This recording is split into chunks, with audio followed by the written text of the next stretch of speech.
예수님의 12제자 두 번째 시간입니다. 우리가 첫 번째로 어떤 제자를 함께 나눴었는지 기억이 나시나요? 어떤 제자를 나눴었죠? 베드로를 나눴었습니다. 그럼 오늘 두 번째 시간인데 누구를 나눌 것 같으십니까? 누굴까요? 안드레일까요? 오늘은 빌립에 대해서 함께 나눠보도록 하겠습니다. 순서대로 나누면 좋긴 하겠지만 또 이렇게 모르는 상태로 듣는 것도 또 재미가 있지 않겠습니까? 자, 오늘 함께 살펴볼 인물은 빌립입니다. 빌립은 이제 예수님의 12제자 가운데 두 번째 그룹에 있었던 그런 인물이지요. 우리 빌립에 대해서 나누기 전에 먼저 복습부터 한번 해보도록 하겠습니다. 제가 하는 말을 잘 듣고 따라해 주시면 되겠습니다. 배안 야요. 또 잊어버리셨죠? 잊어버리셨죠? 다시 하겠습니다.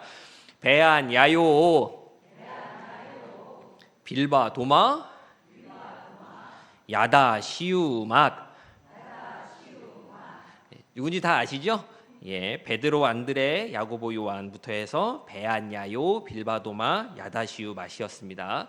오늘은 명절 좀 연휴가 있고 하니까 여기서 마치지만 다음 주에는 두 번 한번 따라해 보도록 하겠습니다. 아시겠죠? 12제자 또 잘 외우시면 좋겠습니다. 자, 오늘 시작하면서 오늘 함께 나눌 이 말씀의 구조, 내용의 구조를 먼저 좀 말씀을 드리겠습니다. 이번 빌립의 이야기를 저는 세 가지로 구성을 좀 해보았습니다. 먼저 첫 번째는 유대인 빌립입니다. 유대인 빌립. 그가 어떤 사람이었는가 하는 것에서부터 예수님을 만나기 전 이 빌립이라고 하는 이 사람에 대해서 좀 나눠볼 것이고, 다음 두 번째는 제자 빌립입니다. 예수님을 만난 이후 예수님의 제자로서 예수님의 사역 가운데 함께한 이 빌립을 또 살펴보도록 하겠습니다. 그리고 성경에 빌립이 등장하는 구절들도 함께 살펴보면서 이 제자로서 빌립은 예수님께 어떤 모습을 보였는지를 좀 나눠보겠습니다. 그리고 마지막 세 번째로는 사도 빌립. 어떤 빌립이요? 사도 빌립에 대해서 나눠보겠습니다. 예수님의 죽음과 부활, 승천 이후에 빌립은 어떠한 사역을 감당을 했고 그의 말년은 어떠했으며 그가 남긴 믿음의 유산, 신앙의 유산은 무엇인지를 한번 생각해 보도록 하겠습니다. 이제 유대인 빌립부터 함께 나눠보도록 하겠습니다. 먼저 이 빌립이라고 하는 이름에 우리가 좀 관심을 가져볼 필요가 있습니다. 빌립. 이 이름은 당시의 시대상과 문화가 반영되어 있기 때문에 그렇습니다. 그래서 시대상을 보면 자주 짓는, 많이 짓는 그런 이름들이 있지요. 요즘에도 이제 이름 통계를 보면 많이 짓는 그런 이름들이 있는데 과거에도 마찬가지였습니다. 이 빌립이라고 하는 이름도 그 당시에 시류를 따라서 이러한 흐름 속에서 지어진 그러한 이름이었습니다. 이 빌립은 헬라어 이름입니다. 어떤 이름이라고요? 헬라어 이름입니다. 이 헬라라고 이 표현하는 이 말씀드리는 이 내용은 그리스 쪽의 문화라고 하는 그런 의미를 갖습니다. 그리스 문화라는 이야기죠. 그럼 그리스 문화에서 이 빌립이라는 말이 어떻게 나왔는가라고 하면 이 필리포스라고 하는 이 단어에서 파생된 단어가 빌립인데 의미는 말을 사랑하는 사람입니다. 말을 사랑하는 사람. 말하는 말을 말고 달리는 말, 조랑말 같은 그런 말을 이야기하는, 말을 사랑하는 사람이라고 하는 게 빌립이라는 뜻입니다. 뭔가 좀 특이하죠? 사람 이름이 말을 사랑하는 사람이라고 하니 그런 식으로 이름을 짓는 게 좀 어색하게 들릴 수도 있습니다. 그런데 이 빌립이라는 이름은 당시에 굉장히 유행했던 그런 이름이었습니다. 이 유행의 원인이 무엇이었는가라고 한다면 역사에서 찾아볼 수 있습니다. 한 인물 때문이었는데 바로 전 세계를 정복했다라고 그렇게 일컬어지는 알렉산더 대왕 때문이었습니다. 그 당시에 알렉산더 대왕을 모르는 사람은 없었습니다. 오늘날에도 알렉산더 대왕 하면 이래저래 한 번씩 들어봤던 그런 기억이 좀 남아 계시지요? 그러시죠? 예. 엄청난 유명인이었던 이 알렉산더 대왕은 그리스 문화를 전파하며 전 세계를 하나로 만든 그런 사람이었습니다. 그런데 이 알렉산더 대왕 아버지의 이름이 바로 빌립이었습니다. 빌립이었어요. 알렉산더가 정복한 지역마다 그에 대한 일화들이 전해지면서 그의 아버지의 이름 또한 자연스럽게 알려지고 선포되었을 것입니다. 이 알렉산더 대왕은 당시 팔레스타인, 그러니까 지금의 이스라엘 땅까지 정복하기 이르렀습니다. 그런데 예루살렘은 정복하지 않고 돌아섰습니다. 이스라엘 땅을 정복을 했는데 예루살렘까지 들어가서 깃발을 꽂은 것이 아니라 예루살렘 앞에서 말을 돌렸어요. 그러나 이스라엘 북부에 속하는 이 갈릴리는 알렉산더가 완전히 정복해서 통치했던 지방이었습니다. 머릿속으로 한번 지도를 상상을 해보시면 북쪽에 갈릴리와 사마리아가 있고 그 북쪽에서 내려가면 이제 예루살렘이 있는데, 알렉산더 대왕이 침공하면서 내려오면서 갈릴리와 사마리아 쪽 지역은 다 침공을 해서 자신의 땅으로 삼았는데 예루살렘에는 정복하지 않고 말을 돌렸다라고 하는 것이죠. 그렇게 이스라엘 북부에 사는 사람들은 직접적으로 알렉산더 왕의 통치를 경험했던 사람들, 그의 영향을 받았던 사람들이라고 할 수 있겠습니다. 좀 전에 언급한 것과 같이 그의 아버지 빌립의 이야기들 역시 이 알렉산더 왕의 통치 시절에 널리 알려지게 되었을 겁니다. 오늘날도 그러는 경우가 있지만 당시 그 시대 사람들의 있었던 보편적인 풍속 가운데 하나는 유명한 사람들을 본받기 위해서 그 유명한 사람의 이름을 따서 짓는 경우가 있었습니다. 제 이름도 요한이지요. 요한. 저는 이제 한자 이름입니다. 보통 요한이라고 하면 한글 이름으로 등본 떼면은 한글로 요한 나오기도 하는데, 저는 한자 이름으로 나와서 빛날 요자에 넓을 한자를 씁니다. 마침 이제 저희 부모님께서, 저희 어머님께서 이제 신앙을 가지고 하시다가 집안에 한자 돌림인데 잘 됐다 싶으셔가지고 요한으로 이제 지었다고 하는 일화가 좀 전해지긴 하는데, 부모님께서 제 이름을 지으실 때 본래 의미는 사도 요한의 이름을 따서 사랑이 많은 사람이 되어라 라고 해서 이렇게 요한으로 지으셨다라고 합니다. 아무튼 이러한 이유들로 알렉산더 대왕이 통치했던 지역, 이스라엘 북부 시리아 지역의 사람들은 빌립이라는 이름을 자신의 아들들에게 붙이기 시작했던 겁니다. 자, 그런데 우리가 여기서 한 가지 짚고 넘어가야 할 것은 이름이야. 좀 유명한 사람들, 대단한 사람들 있으면 뭐 손흥민의 흥민도 따오고 해서 뭐 이렇게 흥민이라고 이름도 짓고 할 수 있겠지만, 우리가 생각해 봐야 할 때 당시 이스라엘의 시대상, 사회상은 그리스의 통치권 안에 있었다라고 하는 것을 좀 생각해 볼 필요가 있습니다. 이 빌립이라고 하는 이름은 철저하게 그리스 문화권, 그리스 스타일의 이름이었다라고 하는 것이죠. 알렉산더 통치 아래에 있었어도 정통적이고 보수적인 유대인들은 자신의 아들 이름에 필리포스의 이름을 따서 그 빌립이라는 이름을 지어주지 않았습니다. 유대인들의 이름을 따서 지어줬지요. 이것을 조금 더 쉽게 표현하자면 어떻게 말씀드릴 수 있냐면, 우리나라가 일제강점기 시절에 창씨 개명을 하라고 요구받은 적이 있습니다. 역사책을 통해서 우리가 다 알고 있는 사실인데, 근데 이를 거부하면서 대가를 치르더라도 이름을 일본식 이름으로 바꾸지 않으신 분들이 계시지요. 그리고 그냥 그 이름을 따라서 일본식 이름으로 지으신 분들도 계십니다. 그것과 좀 비슷한 맥락에 있다라고 이야기할 수 있는 겁니다. 유대인들은 그리스 문화권 알렉산더의 통치를 받았지만 충분히 유대인들의 이름으로 지을 수 있는데, 이 사람들의 부모는 자신의 아들의 이름을 그 그리스 문화권의 이름을 따서 빌립이라고 지은 겁니다. 이렇게 이 사람의 이름이 빌립이라고 지어진 것은 빌립의 집안을 생각할 때 유대인이긴 하지만 아마도 전통적이고 보수적인 유대인은 아니었을 것이다 라고 하는 그러한 추측을 가능하게 합니다. 그의 집안은 외부의 문화나 시대의 흐름에 잘 융화되며 상당히 개방적인 배경에 있었다라고 하는 것을, 그러한 믿음의 배경이 있었다라고 하는 것을 우리가 이 이름을 지었다라고 하는 것을 통해서 거슬러 갈 수 있는 것이지요. 그리고 한 가지 덧붙여 보자면, 요한복음 12장 20절과 21절을 보면 헬라인 몇 명이 명절에 예배하러 올라왔다라고 하는 기록이 있습니다. 그런데 빌립은 이들과 자연스럽게 대화를 나누는 장면이 성경에 기록되어 있습니다. 헬라인들이 올라왔는데 헬라인들과 자연스럽게 대화를 할 수 있을 정도의 언어를 구사하고 있었다라고 우리가 생각할 수 있는 것이죠. 이 빌립이라고 하는 인물, 이 이름에 담긴 이것을 생각해 볼 때 그가 어떤 배경과 어떠한 성향을 가지고 있는 사람일지가 좀 그려지십니까? 유대인이지만 헬라 문화에 호의적인 사람, 헬라어에 능통했던 사람, 조금은 개방적이고 전통적인 보수 집안의 유대인과는 조금 다른 그런 궤를 가지는 그러한 사람, 이 사람이 바로 빌립이라고 이야기할 수 있겠습니다.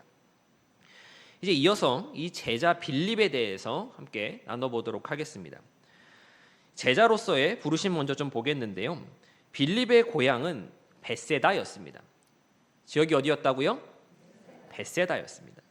예수님의 제자들 가운데 벳세다가 고향인 제자가 빌립 말고 한 명이 더 있습니다. 누구일까요? 혹시 알고 계십니까? 한 명은 아니고요. 두 명입니다. 누군지 아십니까? 베드로와 안드레가 같은 벳세다 출신입니다. 우리 요한복음 1장 44절 말씀 함께 읽어보도록 하겠습니다. 시작. 빌립은 안드레와 베드로와 한 국내 벳세다 사람이라. 이렇게 성경 말씀에 기록되어 있는 것이죠. 안드레와 베드로 형제가 같은 고향 사람이었고 그들이 먼저 예수님을 믿었으니 이들을 통해 예수님이 누구신지 빌립 또한 듣게 되었을 것입니다. 성경은 이러한 전제를 가정하면서 빌립이 예수님의 제자로 부르심을 받게 된 장면을 이렇게 소개합니다. 우리 1장 43절의 말씀 함께 읽어보도록 하겠습니다. 시작. 갈릴리로 나가려 하시다가 빌립을 만나 이르시되 나를 쫓으라 하시니, 안드레는 세례 요한의 제자라 할 만큼 메시아에 대해 관심이 있었던 사람이었습니다. 베드로는 예수님이 보시고 너는 게바다라고 그렇게 이름도 지어주셨습니다.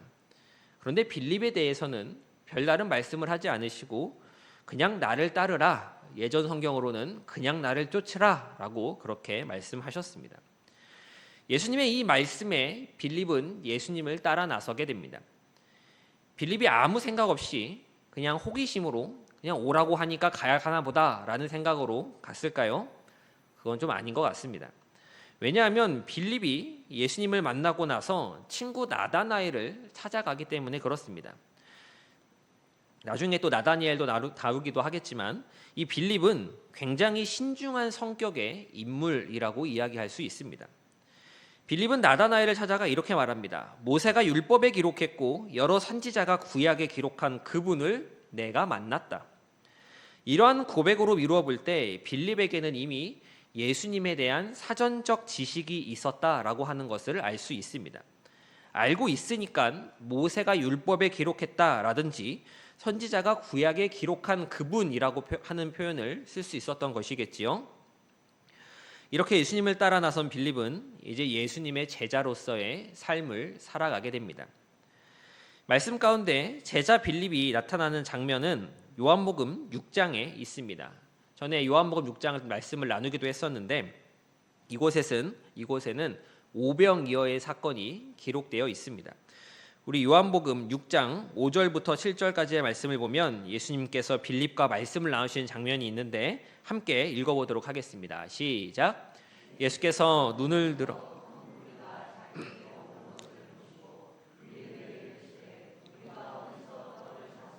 이 사람들을 먹이겠느냐 하시니, 이렇게 말씀하심은 하실 것을 아시고 빌립을 시험하고자 하심이라. 빌립이 대답하되 각 사람으로 조금씩 받게 할지라도 200데나리온의 떡이 부족하리이다. 성도님들께서도 여러 목사님들의 설교와 또 여러 사실들로 알고 계실 터지만 이 오병이어의 5천 명을 먹이신 기적은 전쟁에 나갈 수 있는 남자만 계수했을 때의 숫자입니다. 아이와 여자, 노인은 포함되지 않은 숫자인 것이죠. 이들까지 더해본다면 학자들은 약 2만여 명 정도가 모여있다라고 그렇게 이야기를 합니다. 그런데 예수님께서는 빌립에게 우리가 어디서 떡을 사서 이 사람들을 먹이겠느냐라고 그렇게 물어보시는 겁니다. 그때 빌립은 200데나리온의 떡이 있더라도 부족할 것 같다라는 의견을 냅니다. 말씀을 나눌 때마다 계속 이 화폐에 대해서 말씀을 드리지만 이 1데나리온은 당시 노동자나 군인의 하루 품삯에 해당하는 금액입니다.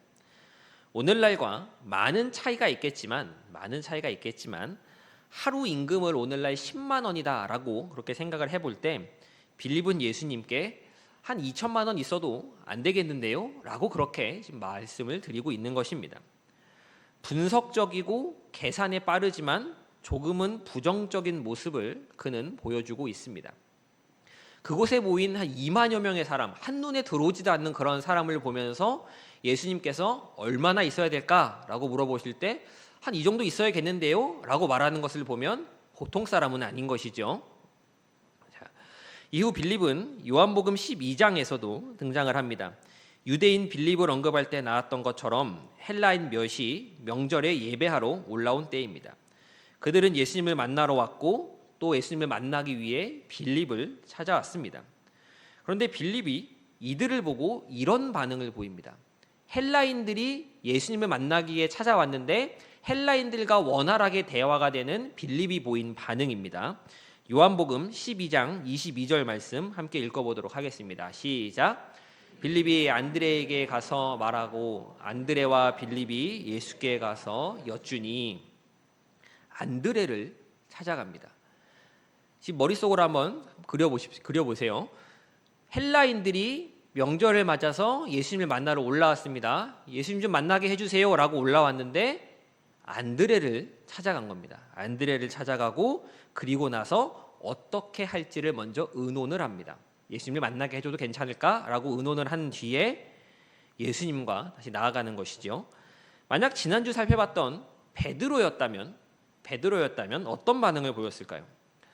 만약 베드로였다면 바로 예수님께 데리고 가서 예수님 이 사람들이 예수님 좀 보자는데요? 라고 그렇게 했을 것 같다라는 그런 합리적인 의심이 듭니다. 그러나 빌립은 그렇지 않았습니다. 신중하게 생각하고 이들을 예수님께 인도해도 되는지 자신보다 먼저 믿은 안드레를 찾아가서 의논하는 모습을 보이고 있는 것입니다. 제자 빌립의 모습을 한 가지만 더 보도록 하겠습니다. 요한복음 14장을 보면 이 빌립이 등장을 하는데 예수님께서는 요한복음 14장 6절과 7절에서 이렇게 말씀을 하십니다. 우리가 잘 아는 말씀인데 함께 읽어보도록 하겠습니다. 시작. 예수께서 이르시되 내가 곧 길이요 진리요 생명이니 나로 말미암지 않고는 아버지께로 올 자가 없느니라. 너희가 나를 알았더라면 내 아버지도 알았으리로다. 이제부터는 너희가 그를 알았고 또 보았느니라. 예수님께서 제자들에게 이렇게 말씀을 해주신 겁니다.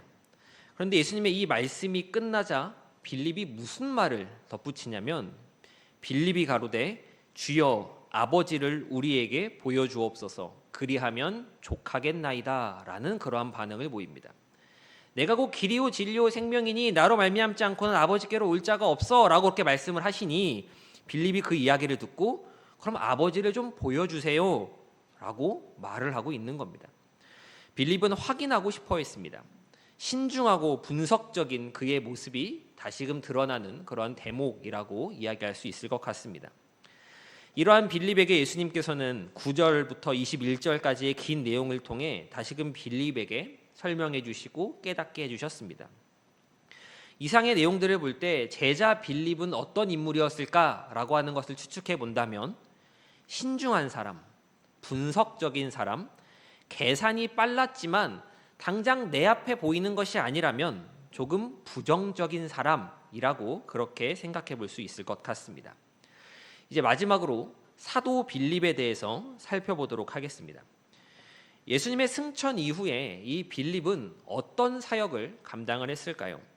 성경을 보면 우리가 살펴보았던 요한복음에 기록된 몇 개의 사건 말고는 빌립에 대한 기사를 찾아볼 수가 없습니다. 사도행전을 보면 빌립이라고 하는 그런 인물이 등장을 하고 그렇게 사역들이 소개되지만 이 사람은 예수님의 제자 사도 빌립이 아니라 빌립 집사입니다. 빌립 집사님이시죠. 사도 빌립에 대한 이 정보를 얻기 위해 여러 전승들을 살펴보면 그는 소아시아, 지금의 튀르키예, 터키라고 하는 그 튀르키예 지역에서 사역을 했다라고 전승에 전해져 내려오고 있다라고 합니다. 특별히 라우디게아 교회와 골로새 교회를 중심으로 활동했다라는 기록이 교회 역사 전승에 남아 있습니다. 이후 빌립은 갈라디아 지방까지 복음을 전하였고 빌립의 전도를 받았던 사람들 중 일부는 프랑스에까지 건너가서 복음을 전했다라고 하는 그러한 전승들도 내려온다라고 합니다. 빌립은 갈라디아 지방에서 전도하다가 다시 골로새 지역으로 돌아왔고 여기서 복음을 전하다가 체포를 당해 십자가를 지고 히에라폴리스 언덕에서 순교를 당했다라고 교회 역사에는 그렇게 전해집니다. 지금도 그 지역에는 사도 빌립의 순교 교회의 흔적이 그대로 남아 있다라고도 합니다. 이렇게 사도 빌립은 예수님의 가르침을 본받아서 복음을 전하며 끝까지 그 복음의 신실한 일꾼으로 살았음을 우리가 생각해 볼 수 있습니다. 우리는 좀 짧은 시간이지만 유대인 빌립과 제자 빌립 그리고 사도 빌립에 대한 모습들을 살펴보았습니다. 이 빌립이라고 하는 인물을 우리가 생각해 보면서 우리는 어떠한 믿음의 교훈들 또 신앙의 유산들을 생각해 보고 나눠볼 수 있을까요? 여러 가지를 이야기할 수 있겠지만 오늘은 한 가지만 나눠보도록 하겠습니다. 빌립을 통해 나눠볼 수 있는 신앙의 교훈, 배울 수 있는 신앙의 유산은 바로 신앙에 대한 탐구심입니다. 우리 함께 따라해 보도록 하겠습니다. 신앙에 대한 탐구심. 빌립은 신중했던 사람이었습니다. 베드로와는 우리가 지난주에 살펴보았던 베드로와는 확연히 성격적 차이가 있는 성향적 차이가 있는 그런 인물이었습니다. 신중했던 만큼 의심하는 마음도 있었고 확인하고 싶어하는 마음도 있었고 이것을 봤을 때 내 눈에는 안 들어온다 한다면 이건 200데나리온의 떡이 있어도 안 되겠는데요 라고 예수님께 직접적으로 부정적인 이야기를 할 수도 있는 그런 사람이었습니다. 제자 빌립을 보며 나눴던 것과 같이 그는 예수님을 따라다니며 배웠음에도 불구하고 예수님께 하나님 아버지를 직접 보여달라고 그렇게 요청한 인물이기도 했습니다. 그러나 그러한 의심이 있더라도 그러한 궁금함이 있더라도 빌립은 예수님을 떠나지 않았고 끝까지 복음의 사역을 감당한 인물이었습니다. 우리가 신앙생활을 하다 보면 여러 질문들과 의문들을 마주하게 되는 순간들이 있습니다. 그럴 때 의문이 들고 궁금함이 들고 이건 왜 그러지? 저건 왜 이렇게 해석하지? 왜 저렇게 표현하지? 라고 하는 신앙의 내용들, 성경의 내용들을 볼 때 무작정 덮어놓고 믿는 분들이 계십니다. 물론 그렇게 해서 믿어진다면 그건 나름의 방법이 되겠습니다만 나는 잘 모르겠는데 이 부분은 잘 이해가 되지 않는데 잘 믿어지지 않는데 그냥 그렇게 덮어두고 믿는 게 맞나 보다. 그냥 믿고 넘어가면 되나 보다. 다른 사람들은 궁금해하지 않는데 왜 나만 유별날까? 그냥 모르는 척, 알아도 모르는 척, 몰라도 아는 척, 그냥 좋은 게 좋은 거라고 넘어가자라고 하며 그렇게 신앙생활하는 분들도 계십니다. 하지만 저는 이러한 모습에 동의하지 않습니다. 하나님께서는 우리에게 생각할 수 있는 힘, 이성이라고 하는 것을 주셨습니다. 우리는 이 이성을 활용할 수 있어야 합니다. 덮어놓고 믿기만 하면 된다라고 하는 것이 능사는 아니라는 이야기입니다. 물론 이성으로 헤아릴 수 없는 신비의 영역도 있습니다. 사람이 아무리 생각하고 고민하고 답을 찾아봐도 모르는 영역들이 있습니다. 아무리 애써도 풀지 못하는 하나님의 신비이자 감춰놓으신 비밀이 분명 있습니다. 그런 것들과는 구별을 해야 하지만 조금만 내가 궁금함을 갖고 찾아보고 물어본다면 알 수 있고 배울 수 있는 것에도 불구하고 그냥 덮어놓고 믿는 그런 부분들을 말씀드리는 겁니다. 저는 지금 교회에서 중고등부 사역을 맡고 있지만 예전에는 유초등부 사역을 오랫동안 했었습니다. 유초등부, 이제 이 초등학교 1학년부터 6학년까지 아이들을 놓고 가르치다 보면 가끔 아이들이 저에게 찾아올 때가 있었습니다. 아이들이 찾아와서 저에게 무엇을 이야기를 하냐면 자기들이 들은 것, 성경 말씀에 대해 질문하며 궁금해하는 아이들이 있습니다. 목사님 창조는 뭐예요? 언제 이거 지었어요? 라고 하면서 자신의 궁금함을 물어보는 친구들도 있고 그날 배웠던 아니면 전주에 배웠던 내용들을 가지고 좀 궁금해하는 그런 친구들이 종종 찾아왔던 적이 있습니다. 그런데 중고등학생만 되면 이러한 질문이 모두 사라집니다. 궁금한 거 없냐고 물어보면 궁금한 거 없다고 합니다. 궁금한 거 말해보라고 하면 저는 다 안다라고 이야기를 합니다. 하나님 말씀을 저도 아직 잘 모르는데 아이들이 다 알고 있어서 하나님 말씀을 100% 완전히 신뢰하기 때문에 저는 궁금한 것도 없고 다 압니다라고 말하는 것일까요? 그렇지 않을 겁니다. 그럼 왜 묻지 않을까요? 많은 이유 중에 하나, 많은 이유들이 있지만 대표적인 이유는 첫 번째 귀찮아서 안 물어보고, 두 번째는 그냥 뭘 물어봐라는 마음이 들기 때문에 들기일 겁니다. 알아서 뭐해? 내가 굳이 알아야 하나? 그냥 뭐 그런가 보다 하고 넘어가면 되지 라고 하는 생각이 그들 가운데 있기 때문에 초등학생 중에서 좀 물어보던 애들, 요즘은 초등학생도 잘 안 물어보는 것 같아요. 초등학생도 안 물어보고 중고등학생도 안 물어보고 장년들로 이뤄가면 아예 말씀이 없으시죠. 예.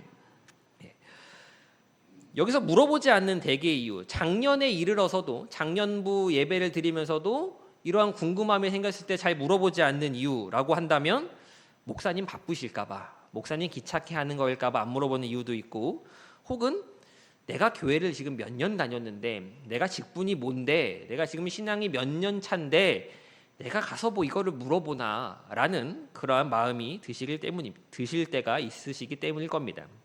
그러나 성도님들, 신앙에 있어서, 믿음에 있어서 끊임없이 탐구하시고 고민하시고 질문하셔야 합니다.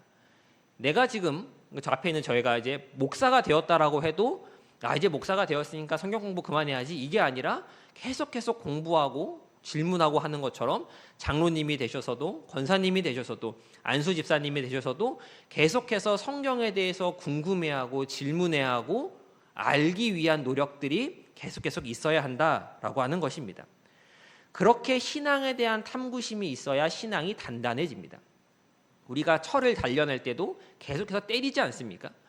어느 순간 이 정도 됐으니까 다 알겠지라는 생각으로, 난 다 알아라는 생각으로 그냥 지나가다 보면 어느 순간 부러지는 일들이 생기기 마련입니다. 그래서 계속해서 신앙에 있어서 탐구하고 고민하고 질문하는 자세가 있어야 하는 것입니다. 교역자는 그 질문에 대해서 같이 고민하고 또 같이 생각해 보기 위해 존재하는 사람들입니다. 교역자라고 모든 것을 다 알지는 않습니다. 목사라고 해도 다 몰라요. 저에게 오셔서 가끔 물어보셔도 모르면 모른다라고 말씀을 드립니다. 대신에 함께 좀 찾아보겠습니다. 또 한번 책을 좀 찾아보겠습니다. 라고 말씀을 드리는 것이죠. 자, 질문하는 것, 궁금해하는 것, 목사님을 찾아가서 들었던 그 설교에 대해서 다시금 해석을 요청하고 피드백을 요청하는 것은 거룩하지 못한 행동이 아닙니다. 믿기 때문에 질문하는 것이고 믿기 때문에 확인하는 것입니다. 더 알고 싶고 더 배우고 싶기 때문에 찾아가는 것이지요. 안 믿는 사람은 의심도 안 합니다. 기독교에 있어서 변증이라고 하는 것, 기독교의 변증이라고 하는 것은 외부에서 들어오는 공격을 방어하기 위함이 아니라 내부에 있는 성도들을 바로 세워주기 위해서 기독교 변증이 시작되었습니다. 하나님이 선악과는 왜 만드셨어요? 하나님은 왜 죄악을 이 세상에 감령하게 두십니까? 라고는 이러한 질문들은 모두 성도들을 세우기 위해 만들어진 질문이다라고 하는 것입니다. 빌립이 예수님께 하나님을 좀 보여달라라고 말했을 때 예수님께서는 이렇게 말씀을 하셨습니다. 요한복음 14장 11절 말씀 함께 읽어보도록 하겠습니다. 시작. 아버지가 내 안에 계심을 믿으라. 그렇지 못하겠거든 행하는 그 일로 말미암아 나를 믿으라. 예수님을 좀 보여달라라는 이 빌립의 말에, 하나님을 보여달라는 이 말에 예수님께서는 모르겠니? 괜찮아. 나를 믿어라. 나를 믿지 못하겠거든 이 일로 말미암아 나를 믿으라 라고 예수님께서는 그렇게 말씀해 주셨습니다. 저는 빌립을 향하신 예수님의 이 당당한 말씀이 너무나 든든한 위로로 다가옵니다. 우리가 가지는 질문보다, 우리가 가질 수 있는 궁금함보다 더 위대하시고 더 넓으시고 더 놀라우신 분이 바로 우리 하나님이시다라고 하는 이 사실이 이 대답 가운데 묻어나기 때문일 것입니다. 예수님께서는 신중하며 분석적이었던 빌립에게 높고 깊은 하나님의 경륜을 보게 하셨고, 빌립은 예수님의 제자이자 사도로서 평생을 복음의 일꾼으로 살아내었습니다.